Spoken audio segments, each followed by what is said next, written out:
کہ پوری دنیا کو کے ممالک کو یکجا ہونا چاہیے بڑے معاشی بحرانوں سے مقابلہ کرنے کے لیے. تو اس لیے پھر جو ہے نا وہ اس کو مزید ایکسپینڈ کر کے اور پھر 26 ستمبر 1999 کو G20 کی بنیاد رکھی گئی. یہ وزیر جو خزانہ تھے G8 کے، ان کی کانفرنس میں G20 کی بنیاد رکھی گئی 26 ستمبر 1999 کو. صحیح. پھر یہ ہوا کہ یہ اس وقت تک کی صورتحال یہ تھی کہ یہ جو عام طور پہ کیونکہ سارے مسائل معاشی تھے، لہٰذا عام طور پہ یہ لہٰذا جو ان کے وزارت خزانہ کے جو وزیر خزانہ تھے اور اسٹیٹ بینک کے جو گورنرز تھے وہ شامل ہوا کرتے تھے. 2008 میں دوبارہ پھر ایک دفعہ بہت بڑا گلوبل ریسیشن ہوئی، یعنی بہت بڑا دنیا میں بحران آیا، اقتصادی بحران آیا. اس وقت پھر یہ خیال آیا کہ جی اس کو سربراہی لیول پہ ہونا چاہیے. صحیح. پہلی تو یہ سمجھ لیں کہ یہ G20 جب G8 سے G20 بنا تو یہ کیسے بنا، اس کا کرائٹیریا کیا تھا. تو اس کا کرائٹیریا یہ تھا کہ دنیا کی جو سب سے پہلے دنیا کی جو سب سے بڑی جو اکانومیز ہیں نا ان کو اس میں شامل کر لیا جائے. جی. اس میں انڈیا شامل تھا، اس میں برازیل شامل تھا، اس میں ساؤتھ افریقہ شامل تھا، اس میں چائنا شامل تھا. یہ ان کو رشیا ان کو شامل کر لیا جائے. رشیا شامل تھا، ان کو شامل کر لیا جائے. پھر انہوں نے کہا کہ جی جو ریجن ہے اس کا نمائندہ ہونا چاہیے، جو ریجن اس لحاظ سے پھر نارتھ امریکہ سے انہوں نے میکسیکو کو شامل کیا، ساؤتھ امریکہ سے انہوں نے برازیل کو اور ارجنٹینا کو شامل کیا، مڈل ایسٹ سے انہوں نے ترکی کو اور سعودی عرب کو لے لیا، اوشیانیا سے انہوں نے آسٹریلیا کو لے لیا، اور اس طرح سے ساؤتھ کوریا آ گیا. تو اس طرح سے G20 بن گیا. تو G20 کا جو پہلا باقاعدہ اجلاس ہے وہ 2008 میں ہوا امریکہ میں. اس کے بعد سے ہر سال یہ اجلاس ہوتا ہے، ہر ملک میں ہر سال نیا اجلاس ہوتا ہے. صرف ایک دفعہ امریکہ اجلاس 2 دفعہ ہوا، 2 دفعہ اجلاس ایک ہی ملک میں، وہ امریکہ ہے. ایک تو یہ جو اجلاس ہوا ہے انڈیا میں اس سال وہ 18واں اجلاس تھا، 18th. یہ کوئی اتنا بڑا ڈیل نہیں ہے، یہ ہونا ہی تھا. ٹھیک ہے. اس سے پہلے جو پچھلے سال کا جو ہمارے لیے اتنا بڑا ایشو اس لیے کہ انڈیا میں کیوں ہوا ہے. اس سے پہلے جو پچھلے سال کا اجلاس تھا یہی G20 کا، وہ انڈونیشیا میں ہوا تھا، بالی میں ہوا تھا، اور بالی ڈکلیریشن دی گئی تھی. اچھا، اب تک 18 ہو چکے اجلاس، اب 2 ممالک ابھی بھی رہ گئے ہیں. اچھا، اس میں نے جیسے آپ کو بتایا تھا ریجنل جو ریپرزنٹیشن ہے، تو اس میں اچھا پھر ساؤتھ کوریا بھی اس کے اندر آ گیا.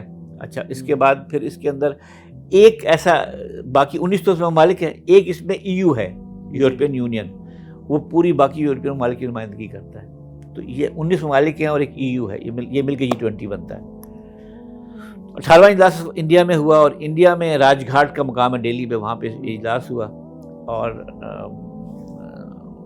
اس میں جو اجلاس میں جو کیونکہ انڈیا میں میزبان تھا، لہٰذا جو کیا کہتے ہیں نریندر مودی نے اس کو چیئر کیا، لہٰذا بڑی بات بن گئی. تو یہ روٹین کی چیز ہے. اب اگلے سال جو اجلاس ہوگا وہ برازیل میں ہوگا. صحیح. اس سے اگلے سال اس میں وہ ہوگا اس میں ساؤتھ افریقہ میں. ٹھیک ہے. تو یہ جو ہے نا، یہ بیسیکلی یہ کوئی بہت ہی یعنی یہ ایک روٹین کی بات ہے جو ہونی ہے. اچھا، تو اس لیے اس میں اجلاس 2 دن ہوتا ہے، لیکن اس میں ایک ٹرائکا بنا ہوا 3 ملکوں کا، جو ایک جس ملک میں اجلاس ہو رہا ہے وہ جس ملک میں پچھلا اجلاس ہوا ہے اور جس میں اگلے سال اجلاس ہونا ہے، ان تینوں ملک مل کر اس کے ایجنڈے کو امپلیمنٹ کرتے ہیں. اس ملک کے اس اجلاس میں جو چیزیں ڈسکس ہوتی ہیں، اس سے پہلے جو ہر ملک کا نمائندہ ہوتا ہے، ہیڈ کا جو شیرپا کہلاتا ہے، وہ مل کے آپس میں اس کے ایجنڈے پہ بحث کرتے ہیں سائڈ لائنز میں، اور جو چیزیں ایجنڈے میں نہیں بھی ہوتی. تو اس لحاظ سے یہ جو اجلاس ہے یہ روٹین کا اجلاس تھا جو کہ G20 کا انڈیا میں منعقد ہوا اپنی باری پہ. جی، اس لیے لیکن اس میں مسئلہ جو ہاں جی، اب اسی بات کی طرف اگر آتے ہیں کہ یہ جو اجلاس ہوا ہے اس میں جو فیصلے کیے گئے، اعلانات کیے گئے، ان کی وجہ سے بھی ہلچل کریٹ ہوئی ہے، تو اس کے حوالے سے آپ کیا کہتے ہیں؟ دیکھیے، ایک بات ایک لحاظ سے انڈیا کی بہت بڑی کامیابی یہ ہے کہ اس نے اس وقت دنیا تقسیم ہے بہت زیادہ. جی روس کے نے جو حملہ کیا ہے یوکرین کے اوپر، اس کے بعد سے اعلامیہ جاری کرنا ناممکن تھا آلموسٹ. پہلے بات آپ کو یہ بتا دوں کہ اس اجلاس میں سارے سربراہ ملک شامل ہوئے، لیکن 2 لوگ شامل نہیں ہو سکے. جی ایک چائنا کے پریزیڈنٹ، ایک روس کے پریزیڈنٹ، دونوں شامل تھے. صحیح. چائنا نے بھی اپنا نمائندہ بھیجا اور روس نے بھی اپنا نمائندہ بھیجا، وہ خود شامل نہیں ہوئے پریزیڈنٹ سے. لیکن کامیابی کی بات یہ ہے کہ اس وقت جو یوکرین کی صورتحال ہے اس پر روس کو اوفینڈ کیے بغیر، چین کو اوفینڈ کیے بغیر ایک مشترکہ اعلامیہ جاری کرنا بہت بڑا کارنامہ ہے، اور وہ ہو گیا. جی اس کانفرنس کا جو تھیم تھا وہ کیا تھا؟ وہ تھا ایک زمین، ایک خاندان، ایک مستقبل.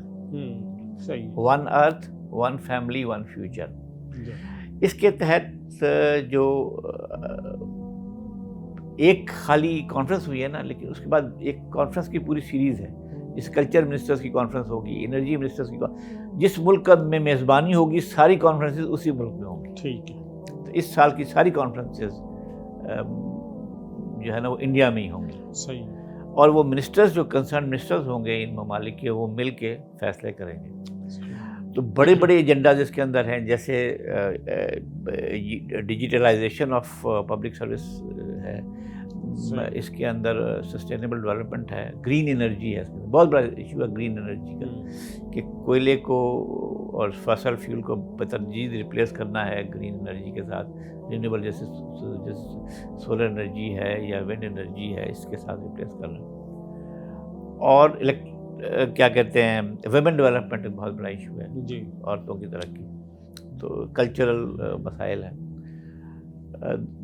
تو یہ اس کانفرنس کو بہت اچھی طرح کوآرڈینیٹ کرنا. اب دیکھیں نا، ڈپلومیسی اسی کو کہتے ہیں. سیکھنے والی بات یہ ہے کہ آپ جب ہم آزاد ہوئے تو انڈیا نے رشیا کا الائی ہونے کے باوجود چوز کیا نان الائی موومنٹ. جی ہم جا کے سیٹوں سینٹوں میں پھنس گئے. اب امریکہ کے اتنے قریب ہونے کی اب اس وقت صورتحال یہ ہے کہ یہ جو آپ نے جس road and belt and road initiative کا ذکر کیا، یہ بیسیکلی چائنا کو کاؤنٹر کرنے کے لیے ہے کہ جی اگر آپ کے پاس بیلٹ اینڈ روڈ انیشیٹو ہے تو ہم بھی ایک انڈیا کو آگے کر دیا کہ جی آپ ایک کوریڈور بنا لیں جو کہ انڈیا سے جبل علی یعنی یو اے ای سے پھر سعودی عرب میں ریاض اور پھر اس کے بعد کرتے کرتے یورپ تک پہنچ جائیے کوریڈور. لیکن اس کے باوجود اس کانفرنس میں چائنا اور رشیا کی نمائندگی بھی موجود تھی، اور دنیا کی تمام باقی ممالک کے جو سربراہ ہیں وہ موجود تھے. بلکہ اٹلی نے تو فارملی اناؤنس تو نہیں کیا، لیکن وہ BRI سے کچھ شاید چھوڑنے پہ غور کر رہا ہے. لیکن اسٹل چائنا کی جو بیلٹ اینڈ روڈ انیشیٹو کا کوئی میچ نہیں ہے. صحیح. وہ ایک ملک ہے. اچھا، یہ جو اب ایک بات آگے بھی رہ گئی تھوڑی سی، یہ جو سوال کچھ اٹھتے ہی ہے کہ اس میں بنگلہ دیش کہاں سے آ گیا اس کا. تو اس میں یہ ایک رول یہ ہے کہ کچھ تو پرماننٹ انوائٹیز ہوتے ہیں ملکوں کے علاوہ. ایک جو ملٹی نیشنل ڈونرز ہیں، IMF ہے، ورلڈ بینک ہے وغیرہ، یہ یونائٹڈ نیشنز ہے، یہ مستقل انوائٹی ہوتے ہیں یہاں پہ. صحیح. اس کے علاوہ یہ جو کیا کہتے ہیں جو میزبان ملک ہوتا ہے اس کو یہ اجازت ہوتی ہے کہ وہ اپنے مہمان بلا سکے. صحیح. تو انڈیا نے پھر یہ 9 مہمان بلائے تھے. ٹھیک ہے. بنگلہ دیش بھی شامل تھا، سنگاپور بھی تھا، مان بھی تھا وغیرہ وغیرہ. تو 9 ممالک انڈیا نے بلائے تھے. تو بنگلہ دیش والے اس چکر میں وہاں پہنچے تھے. تو یہ انڈیا کا انیشیٹو تھا کہ جی وہ اپنے مہمانوں کو بلانا ہے. اچھا، تو اس میں یہ بات تو طے ہے کہ ڈپلومیٹکلی اکانومی، انڈیا کی اکانومی اس پوزیشن میں ہے کہ leading economies of the world. یہ دیکھ لیں کہ یہ جو G20 ہے اس وقت دنیا کا 85% جو GDP ہے وہ انہی ممالک کا ہے. 75% جو تجارت ہے وہ انہی ممالک کے درمیان میں ہوتی ہے. 75% تجارت دنیا کی پوری، اور 2/3 آبادی ان ملکوں میں رہتی ہے دنیا کی. اس لحاظ سے دنیا کی نمائندہ ہے. اس میں گلوبل رول مل جانا، پھر آپ کا اتنا اچھا ڈپلومیٹک انیشیٹو ہو کہ آپ ایک انتہائی کنٹروورشل صورتحال میں بھی ایک مشترکہ اعلامیہ جاری کرا لیں اور اس کو بہت اسموتھلی کرا لیں، اور آپ دنیا میں اپنا ڈپلومیٹک اسٹیٹس اسٹیبلش کر لیں. جی. تو یہ ساری کی ساری وہ ہے. اب بیلٹ جو انڈیا کا جو انیشیٹو ہے بیسیکلی وہ مجھے نہیں لگتا کہ اسٹارٹر ہوگا. صحیح. چائنا کے پاس ٹریلینز آف ڈالر کا سرپلس ہے اکیلے کے پاس. جی. نمبر 2 اس کے پاس دنیا کی 8 بڑی کنسٹرکشن کمپنیز ٹاپ کلاس کی ان کے پاس ہے. نمبر 3 کے پاس وہ ٹیکنالوجی اور ان کے پاس وہ نو ہاؤ ہے اور ان کے پاس کہ وہ بہت کم لوگوں کے پاس ہے. نمبر 3 چائنا کو کوئی دلچسپی نہیں ہے ملکوں کی کہ ڈیموکریسی ہے کہ نہیں ہے، فلانا ہے. اسی لیے جب اعلان کیا تھا اس انیشیٹو کا اس نے نریندر مودی نے تو اسے کہا تھا کہ یہ ڈیٹ ٹریپ نہیں ہے، یعنی یہ قرض کا پھندا نہیں ہے کہ. لیکن جب آپ IMF کے تھرو ڈیل کریں گے، جب آپ ورلڈ بینک کے تھرو ڈیل کریں گے، یا جب آپ شرطیں لگائیں گے کہ ووٹنگ سسٹم یہ ہو تو فلانا ہو، اس کے مقابلے میں چائنا کے پاس لون دینے کے لیے مطلب ان کے پاس کوئی شرط نہیں ہے، پیسے بہت ہیں ان کے پاس، سنگل کنٹری ہے، کوئی مطلب اس میں اسٹیک ہولڈرز بہت کم ہیں. پھر ان ملکوں کو قرضہ دیتے ہیں جن کو جو قرض پے کرنے کے قابل نہیں ہے. اس کے بدلے میں پھر چائنا کے اپنے اسٹریٹجک انٹرسٹ ہیں جس کی بیسس پہ وہ اس پورے ریجن پہ کام کر رہا ہے، بلکہ دنیا ساری میں. اب تو افریقہ میں اچھا اس دفعہ بہت امپورٹنٹ جو انوائٹی تھا وہ افریقن یونین بھی انوائٹی تھا اس دفعہ. تو یہ بھی چائنا کو کاؤنٹر کرنے کے لیے تھا. لیکن ابھی یہ جو منصوبہ ہے کیونکہ اس میں جو ہے نا کہتے ہیں نا کہ جو ٹو مینی کوکس اسپوائل دی براث، جو بہت زیادہ باورچی مل جائے تو ہانڈی پکتی نہیں ہے. تو یہ چائنا کے بیلٹ اینڈ روڈ انیشیٹو کے مقابلے میں it's a non starter I think so. لیکن بہرحال یہ انڈیا کی بہت، اب ہمیں دیکھیں نا کہ ہم سری لنکا کی ٹیم کو ہم کرکٹ ٹیم کو نہیں ہوسٹ کر سکتے. ہم ایشیا کپ ہمیں ہوسٹ نہیں کرنے دیا گیا بس سمجھ میں. تو ہم G20 کی بات تو سوچنا ہی ممکن نہیں ہے. اور اکانومی تو خیر ہماری اس وقت ہم وینٹیلیٹر پہ ہے ویسے ہی، تو ہم تو لیکن کچھ چیزیں جانے بغیر دیکھیے، سب سے پہلے سیاسی استحکام، جی یہ ضروری ہے.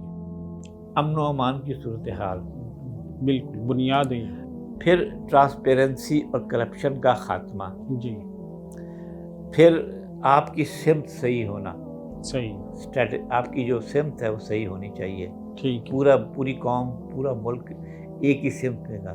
جی. وہ دور ختم ہو گیا جب جمہوریتیں ہوا کرتی تھی.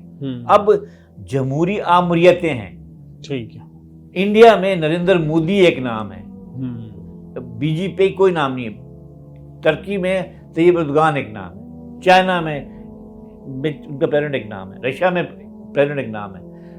دنیا میں اس وقت جمہوری آمریتیں ہیں. بنگلہ دیش جب تک وہ لڑتی ہے، دونوں خواتین خالدہ ضیاء اور وہ کیا کہتے ہیں، وہ کیا نام ہے اس کا، حسینہ واجد، تو ملک ماشاء اللہ بھی آتا تھا.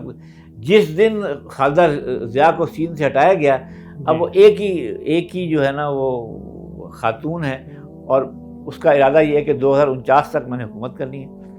اور اس وقت اتنا استحکام ہے، پولیٹیکل استحکام ہے، معاشی استحکام ہے، اور صحیح پالیسیز اس نے بنائی ہیں. اس کا پالیسی امپلیمنٹ کرنے کے لیے ول بھی ہے، ٹائم بھی ہے.